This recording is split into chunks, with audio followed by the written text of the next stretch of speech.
Today we're gonna make some cupcakes, so let's get to it. And we're gonna use our new mixer. So we're gonna use our new stand mixer. It has all the volumes right there, the speeds. Comes with 3 different attachments. So let's go. Cupcake mix. All of it. Your veggie oil. Cup of milk. Makes them more moist. And Cups of eggs. we need 4 eggs. 1. Here you go.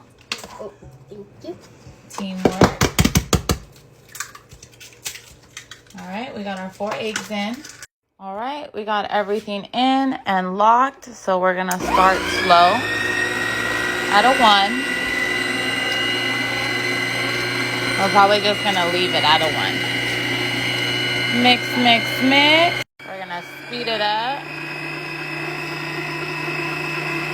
And then you just unlock it towards you and it comes out. Look at that. All right, we got our cake tin ready. All right, our cupcakes are ready for the oven. Guys, look at that. That's a Your Salt Bay.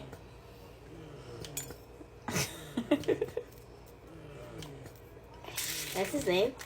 Yeah. And there's our cupcakes. Yummy.